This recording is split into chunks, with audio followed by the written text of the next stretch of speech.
আসসালামু আলাইকুম। পিটি কিচেনের পক্ষ থেকে সবাইকে স্বাগতম জানাচ্ছি। আজকে আমরা লাচ্ছি তৈরি করে দেখাবো। খুব সহজে কিভাবে লাচ্ছি তৈরি করা যায় দেখুন। লাচ্ছি তৈরি করতে আমাদের যা যা লাগবে: চিনি 50 গ্রাম, মিষ্টি দই 200 গ্রাম, পাউডার দুধ 20 গ্রাম, 1 কাপ পানি, 5 থেকে 6টা আইস কিউব, 1 চিমটি লবণ। তো আমরা এখন তৈরি করব।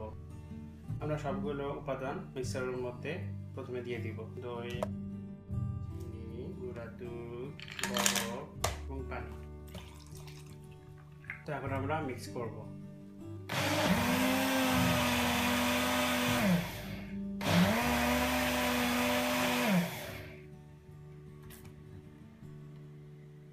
তো হয়ে গেল আমাদের লাচ্ছি। এখন আমরা পরিবেশন করব।